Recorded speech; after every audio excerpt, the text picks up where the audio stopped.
Capítulo 28. Memórias da prisão, 1933 a 1945. A primavera de 1933 anunciou-se com a implantação do Estado Novo. Portugal iria enfrentar um regime ditatorial que iria durar quase meio século e que terminaria com a Revolução dos Cravos, uma nova primavera cheia de cor e de esperança. Rodolfo continuava a exercer a sua profissão de barbeiro e fiel às suas convicções políticas, embora praticadas de uma maneira diferente. Por conselho e certamente a influência da sua esposa Dolores, tinha aderido ao PCP, que não tinha a prática extremista do grupo radical de esquerda a que tinha pertencido durante anos. Tony tinha compreendido e respeitado a sua decisão por saber que, no seu íntimo, Rodolfo nunca tinha concordado com atos revolucionários que pudessem causar vítimas no seio da população civil. Por sua vez, Rodolfo já não era nenhuma criança, e o seu espírito encaminhava-o no sentido da moderação. Às vezes, Dolores dizia-lhe: "É o momento de começares a utilizar a tua inteligência, todo o potencial que existe no teu interior para contribuires de uma forma construtiva para a causa da esquerda." A idade da euforia dos excessos já passou, Rodolfo. 1936. 3 anos depois, Rodolfo partilhava a sua licença como instrutor de condução com um antigo camarada e amigo dos tempos da sua participação com o grupo anarquista, e o seu tempo era dividido entre essa atividade e a de barbeiro. Continuava a pensar que aquela barbearia era um local estratégico para estabelecer contactos com pessoas com uma influência importante no mundo dos negócios. De vez em quando, encontrava-se com Tony e recordavam os velhos tempos, e ao mesmo tempo examinavam em conjunto o contexto político em que o país se encontrava. Anarquistas e comunistas eram perseguidos pelo regime do Estado Novo, liderado por Salazar. "Estamos nas mãos de uma pessoa extremamente inteligente, Rodolfo. Temos que tirar o chapéu ao Salazar. Esse indivíduo está a criar, pouco a pouco, uma estrutura política que vai ser muito difícil de derrubar nos próximos anos. Um estratega político é o que ele é." Efetivamente, Tony. Agora acabou de criar a Legião Portuguesa, que é uma máquina de lavagem ao cérebro para as novas gerações. O que ele está a fazer é basear-se na escola hitleriana, mas para não ser extremista só aceita jovens a partir dos 18 anos de idade. Tenho a esperança que a sua maior parte seja constituída pelos filhos das famílias dos conservadores. Assim já teríamos a certeza que os nossos não fariam parte desse bando de fascistas disfarçados. O que não ajudou nada foi a guerra civil em Espanha ter terminado em derrota. Agora temos 3 regimes declaradamente fascistas na Europa e o nosso vai a caminho, observou Rodolfo. Já é, Rodolfo, já é. Às vezes penso na Beatriz quando ela me repetia tantas vezes que os extremismos da esquerda revolucionária conduziriam a um regime de força, Tony. De maneira nenhuma. Ela é mulher, é só isso. Nunca te esqueças de que ao longo da história da humanidade sempre foi preciso um lobo para matar outro lobo. Muitas conversas e diplomacia nunca resolveram nada, pelo contrário, só serviram para protelar soluções sociais e políticas. Rodolfo sabia que Tony era um anarquista convicto e que nunca conseguiria mudar essas suas ideias. As convicções que no fim de contas o animavam e o faziam viver, e isso tinha que ser respeitado. No mês de setembro desse ano, uma revolta era despoletada a partir do organismo do PCP, a ORA, Organização Revolucionária da Armada, implantada no seio da Marinha. Após um confronto entre 2 navios de guerra e o Forte de São Julião, esta revolta culminaria na morte de uma dezena de marinheiros e na prisão dos restantes revoltosos. Rodolfo tinha continuado a prestar o seu contributo intelectual para as publicações de esquerda e, como tal, estava igualmente presente com um pseudónimo nas colunas do jornal O Marinheiro Vermelho. 1937. O automóvel percorria a estrada entre Leiria e Lisboa a uma grande velocidade, como era hábito de Artur, o filho mais velho de Rodolfo. Com ele seguiam a sua esposa, Margarida, e mais 2 amigos do casal. Artur era destemido como o seu pai, embora possuísse um caráter completamente diferente. Dada a presença na sua vida de José, como seu padrasto, tinha nascido noutro meio financeiro e cultural, o que o tinha conduzido a aproveitar esse contexto social como um bom vivant. Pararam nas Caldas da Rainha para comer umas cavacas, a especialidade de doçaria da cidade, e acabaram por se demorar mais do que estava previsto. A seguir às cavacas, começaram a beber vinho do Porto e os espíritos começaram a ficar ligeiramente alterados. Quando deram pelas horas, já era meio da tarde. Arthur pegou no carro contra a vontade da sua esposa, que o conhecia o suficiente para saber que ele não se encontrava em condições de conduzir. Não que estivesse embriagado, mas porque nele o álcool tinha um efeito excitante e acelerador do seu comportamento e reações. O carro atravessou rapidamente a cidade e, à saída, Arthur começou a acelerar o carro, tentando recuperar o tempo perdido e ultrapassando as viaturas que se lhe depararam no caminho. Essa situação continuou mesmo apesar das reclamações e dos avisos constantes de Margarida e dos seus amigos.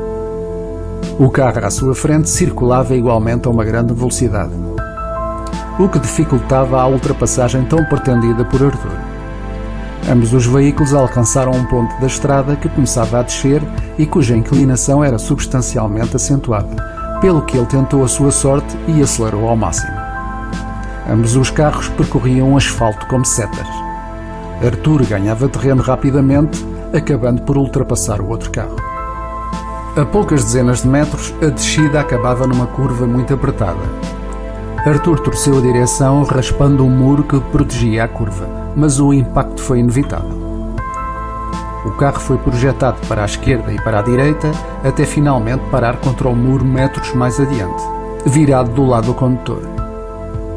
Arthur morreu instantaneamente, não devido ao impacto, mas porque o corpo do seu amigo, que viajava no assento atrás do seu, se deslocou mortalmente contra a sua nuca.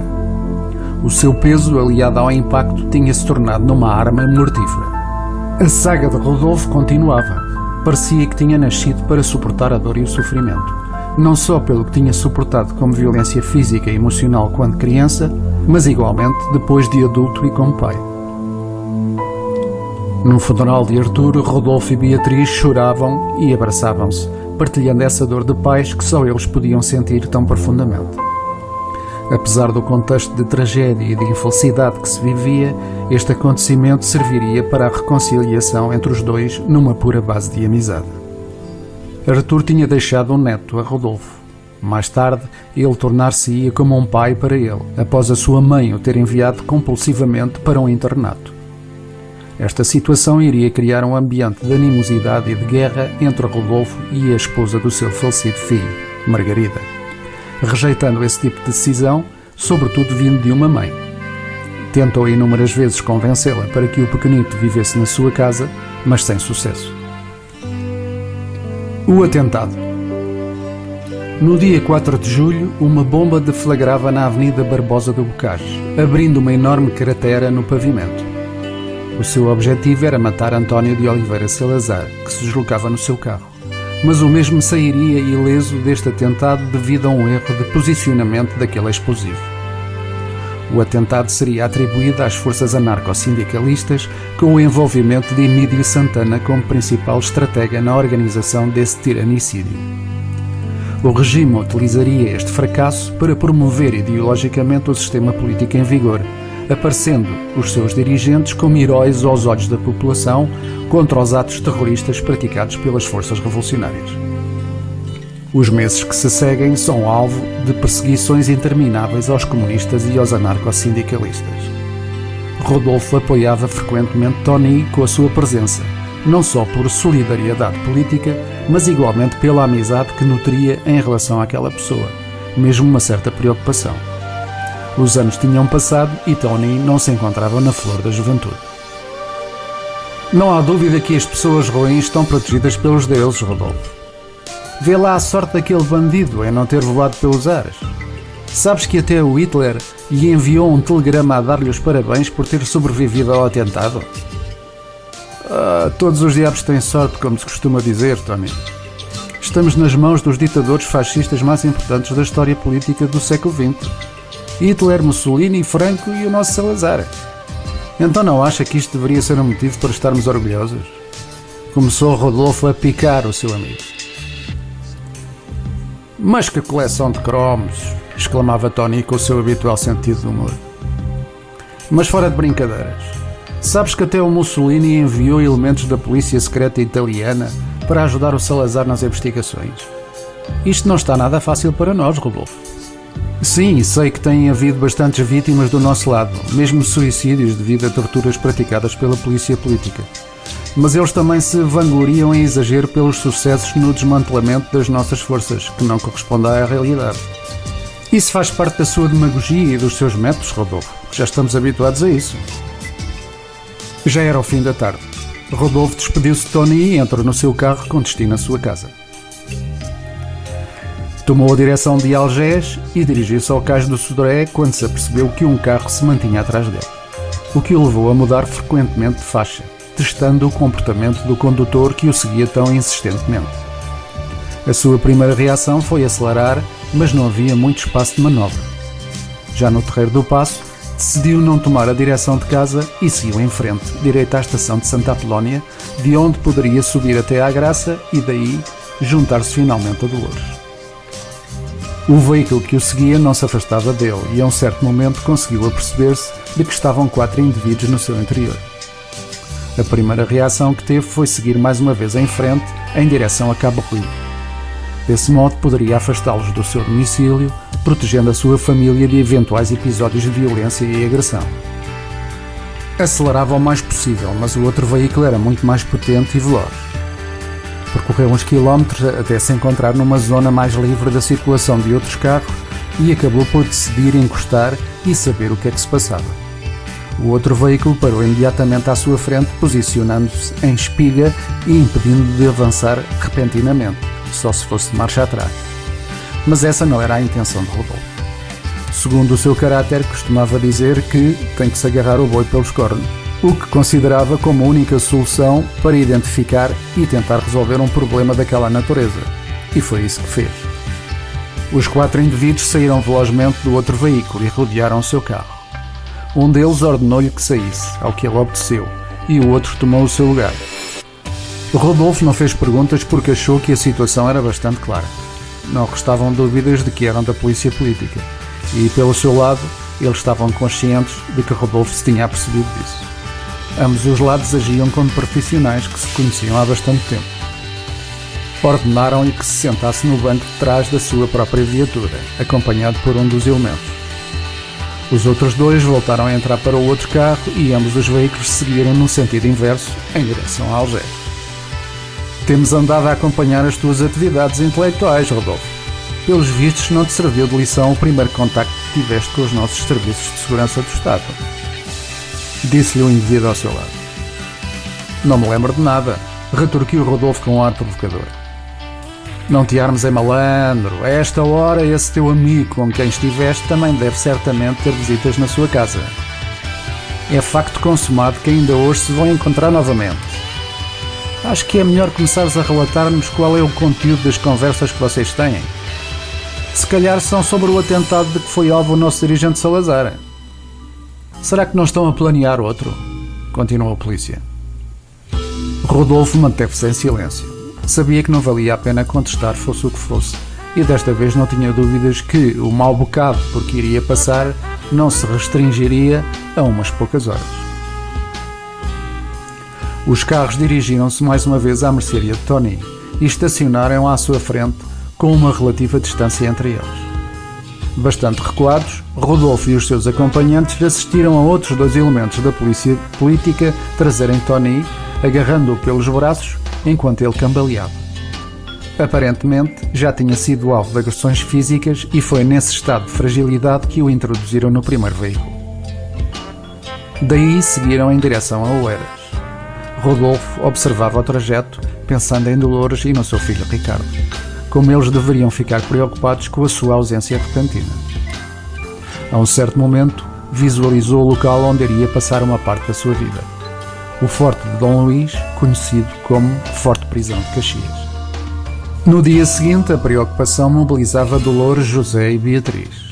Bem cedo, Dolores dirigiu-se à mercearia de Tony e aí ouviu os relatos dos vizinhos que assistiram ao que se tinha passado na noite da véspera, certificando a presença de Rodolfo num dos veículos que estacionaram em frente das suas casas. Daí foi diretamente para o consultório de José explicando-lhe a situação, pelo que ele a transmitiu a Beatriz. A partir desse momento, encetaram todas as ações possíveis para o localizar.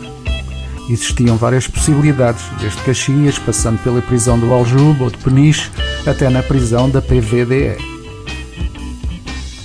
Enquanto José contatava com os seus amigos mais influentes na esfera política, apesar de conservadora e monárquica, Beatriz deslocou-se à barbearia para informar o patrão de Rodolfo sobre o sucedido, deixando Dolores com o seu filho e evitando-lhes mais preocupações. Ao fim de uma semana, não sabiam do paradeiro dos seus amigos e familiares.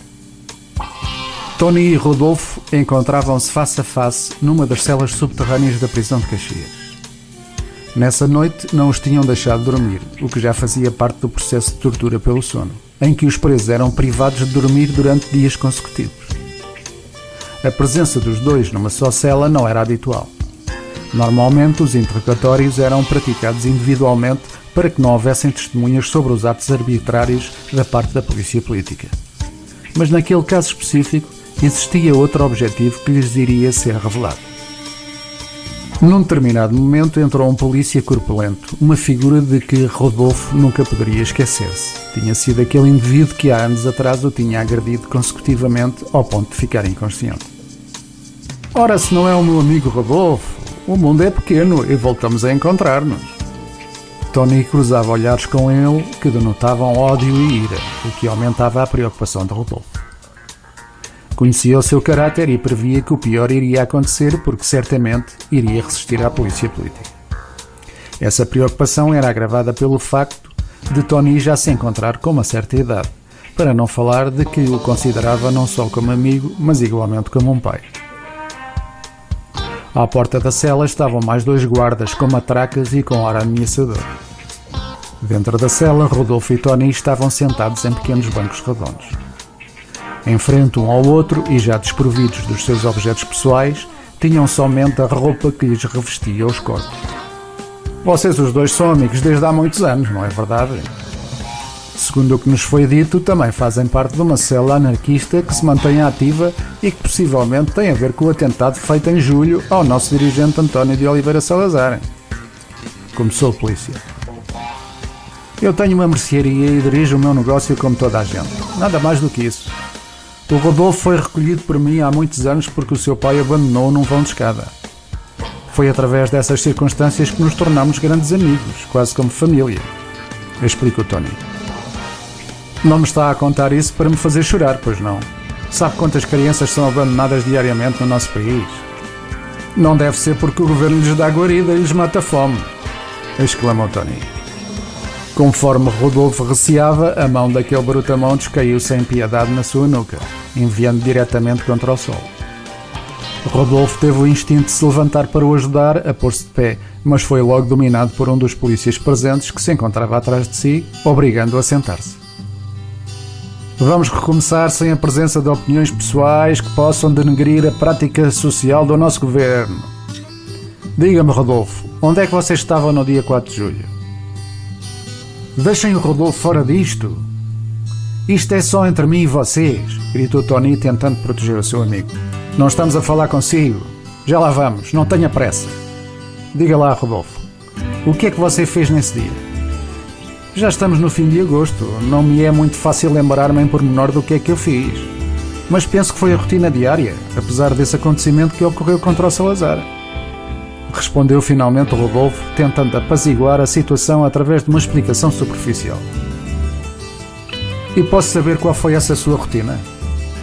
Claro que sim, sou instrutor de condução uma parte do dia e da parte da tarde exerço a profissão de barbeiro no Largo do Chiado. Há alguma coisa contra isso? O inquiridor não respondeu. E então você, Tony, o que é que você fez nesse dia? Disseram-nos que esteve ausente e alguém o viu perto da Avenida Barbosa do Bocage. E isso é algum crime? O que é que acha que a maior parte das pessoas fizeram quando se soube o que tinha acontecido? E de certeza que a maior parte dos presentes até ficaram satisfeitos. Já lhes perguntaram isso? Tony não estava a facilitar minimamente aquele interrogatório, mas sim a fomentar a animosidade e agressividade dos polícias. Mas essa reação era superior ao seu feitio. Mais uma vez a mão o atingiu em plena nuca, seguida de uma grande bufetada que lhe apanhou a orelha direita. Desequilibrado, ajoelhou-se enquanto se curvava para a frente. Um pontapé iria atingi-lo debaixo das costelas, fazendo-o voltar-se e expor o seu ventre. Um segundo pontapé acertava-lhe ao nível do estômago e o sangue começava a sair da sua boca. Ao presenciar aquilo, Rodolfo obedeceu mais uma vez aos seus instintos e levantou-se subitamente, projetando o seu corpo e a sua cabeça contra o rosto do polícia, que caiu instantaneamente com o nariz seguramente partido. Era também a sua vingança pelo que ele lhe tinha feito uns anos atrás. Rodolfo parecia que estava possesso. Foram precisos os esforços e as agressões dos outros 3 elementos para o conter. As matracas caíram como trovões. Passados poucos minutos, Rodolfo caía inconsciente por cima do corpo inanimado de Tony. Vivia-se a véspera do dia 11 de setembro de 1939, data em que seria declarado o início da Segunda Guerra Mundial.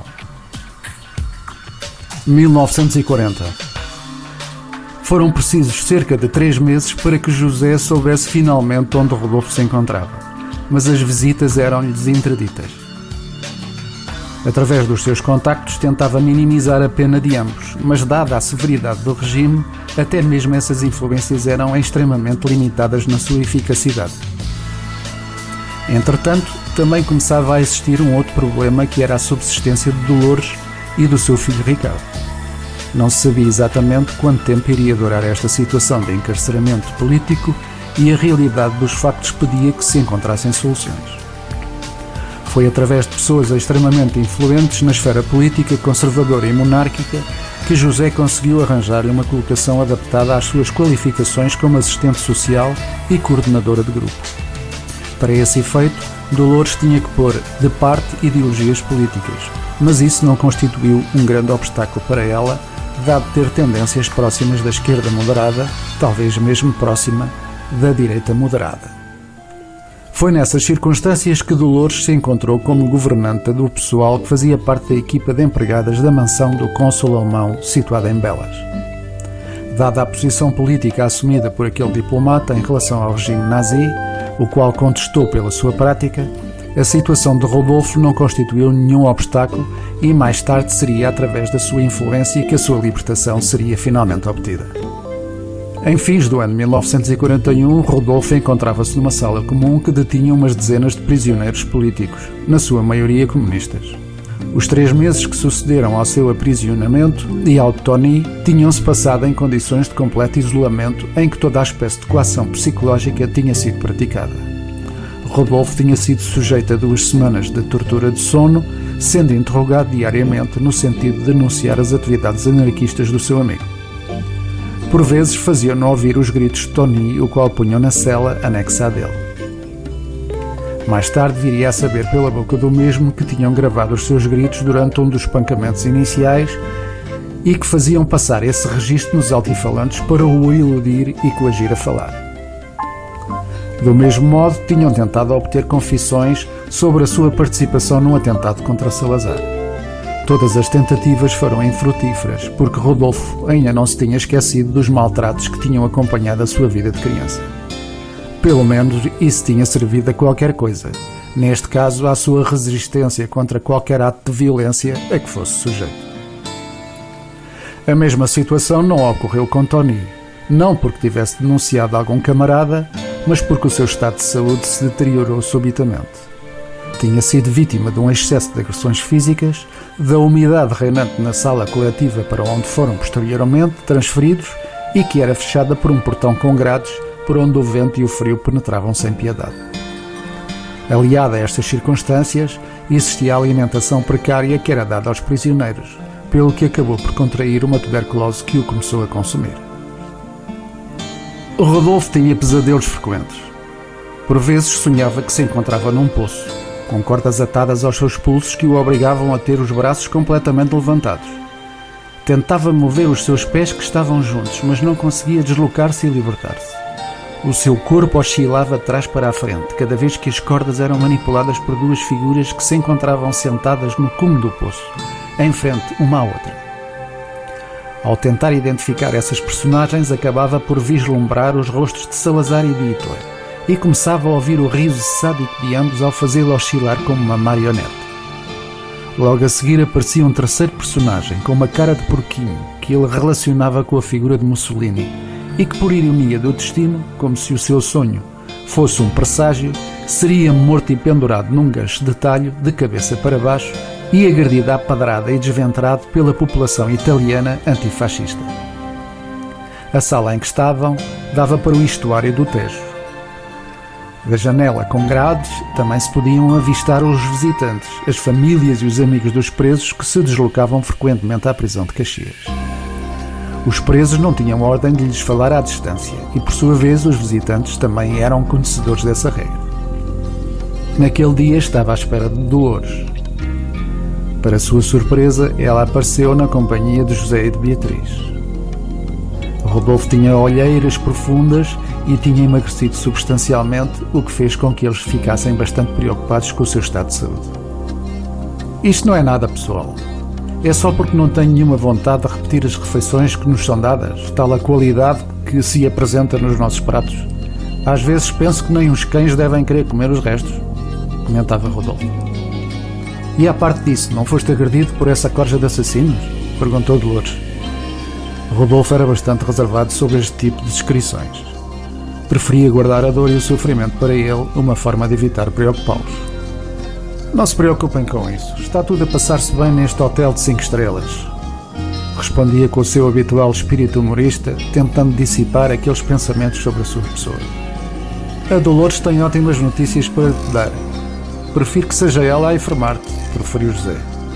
Dolores relatou-lhe sucintamente no que é que constituía o seu trabalho na propriedade do cônsul alemão.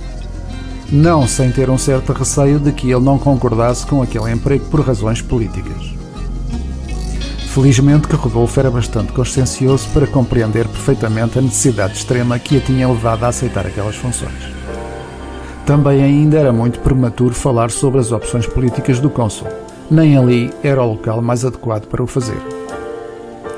Dolores aproximou-se dele muito discretamente, para os guardas não se aperceberem, e disse-lhe muito baixinho: existe uma possibilidade de te pôr em liberdade através do cônsul, Rodolfo. Ele já está a par da tua situação. Mas a que propósito ele faria uma coisa dessas, Dolores? Eu não sou alguém de importante. Tens que agradecer ao José. É ele que tem conseguido encontrar soluções neste período extremamente difícil das nossas vidas, respondeu Dolores. Entre nós não existem obrigados, Rodolfo. Eu faço por ti o que tu farias por mim se eu estivesse no teu lugar. É melhor preparares as malas porque um dia destes vais sair daqui. Talvez até mais cedo do que pensas. Mas eu não saio daqui sem o Tony, José. Nem pensar nisso. Viemos juntos e sairemos juntos, nem que seja diretamente para o cemitério. Nesse momento, Beatriz não se conteve e interviu na conversa. Eu já devia imaginar essa reação da tua parte, Rodolfo. Foi sempre assim contigo e com esse indivíduo. Como se ele fosse mais importante do que a tua família. Foi por causa dele que nos separámos, lembras-te? Rodolfo, Dolores e Beatriz ficaram a olhar uns para os outros, sem saber o que dizer e bastante embaraçados, dada a sensibilidade do assunto. As suas palavras eram a demonstração dos sentimentos que ela continuava a ter por ele, e tinham sido proferidas em frente do seu marido José e da esposa de Rodolfo. Não estejam a olhar para mim, assim, é verdade. Esse Toninho ainda vai ser o teu fim, Rodolfo. Este teimoso que nem um burro. Reagiu Beatriz como para justificar a sua atitude. A sua reação provocou a atenção dos guardas da prisão, que se deslocaram imediatamente e deram ordens para eles se despedirem e se retirarem, deixando bem notório que da próxima visita só seria permitida a presença de uma pessoa de cada vez. Despediram-se dele. Antes que Beatriz o deixasse, Rodolfo chamou-a e disse-lhe quase sussurrando: desculpa tudo aquilo que eu sou, Beatriz. É somente porque não posso abandonar a pessoa que me acolheu no pior momento da minha vida. Deves poder compreender isso, ou não? Ela não lhe deu resposta. 1942. Rodolfo e Tony estavam juntos sempre que podiam. Era uma aliança inquebrável, não só por razões políticas, mas sobretudo pelo fator humano e sentimental que envolvia o contexto de encarceramento em que se encontravam. Até naquele estabelecimento prisional existiam tratamentos preferenciais entre os presos, conforme pertencessem à classe operária ou a famílias mais abastadas, pertencentes à classe média, mesmo ao leque mais modesto da burguesia. O regime tinha receio das consequências que pudessem advir quando existiam recursos apresentados aos tribunais, o que dava demasiadamente nas vistas. Presos por processos civis tinham acessos a zonas da prisão diferentes das dos presos políticos. A zona recreativa era um exemplo desse tipo de discriminação. Muitos presos políticos tinham que estender as pernas num pequeno pátio, sombrio, como se fosse um grande poço onde o sol não penetrava. A umidade era preponderante e os muros altos que rodeavam o pátio estavam cheios de musgo, o que não ajudava muito o estado de saúde de Tony. Tens que aproveitar essa oportunidade que tens através do Consul para te pôr daqui para fora, Rodolfo. Tens uma família a cuidar, o que não é o meu caso. Vê se és realista e me deixas desenrascar-me à minha maneira. Por vezes a tua presença até me faz sentir culpado. Sinto que é por minha culpa que estás aqui e se agora ficas por causa de mim, ainda pior. Eu não quero ouvir essas palavras da sua parte, Tony. Penso o que quiser, o problema é seu e de todos aqueles que não queiram compreender esta minha decisão. Ou saímos juntos ou ficamos aqui. Até há dias que já começamos a gostar disto. Respondia Rodolfo sempre que Tony abordava este assunto e todas as vezes tentando pôr uma dose de humor nas suas palavras. Numa manhã, Rodolfo não encontrou o seu amigo na sala comum onde se costumavam encontrar diariamente, pelo que ele imaginou que o tivessem submetido a mais uma tortura ou interrogatório. Uma das táticas na obtenção de confissões era a expectativa de ser convocado para mais uma dessas sessões em que a coação física e psicológica eram praticadas. Quando menos se esperava, voltava tudo ao ponto de partida. Alguns não resistiam e eram duramente criticados pelos outros presos políticos, obviamente aqueles que tinham resistido, pelo menos até àquele dia. Rodolfo acabou por encontrar Tony num leito da enfermaria. O seu aspecto não era prometedor e começava a cuspir sangue frequentemente. Tinham reforçado a qualidade da sua alimentação, mas demasiado tempo tinha passado para que surgisse uma possível recuperação. Rodolfo aproximou-se dele e pegou-lhe na mão, apertando-a ligeiramente, como a dizer-lhe: estou aqui contigo até ao fim. Ao menos não nos podem chamar de rachados, Rodolfo. Era esse o termo utilizado para aqueles que tinham cedido aos interrogatórios. Fomos mais fortes do que essa cambada de criminosos.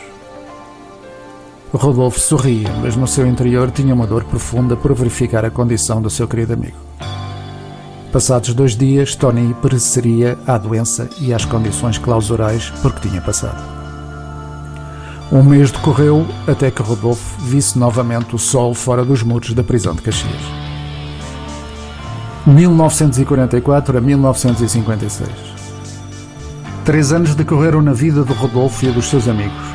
Através de Dolores, tornou-se o condutor do Consul alemão, a quem se dedicou de corpo e alma, dado o reconhecimento da sua integridade política e moral, o que constituía um sentimento recíproco da sua parte.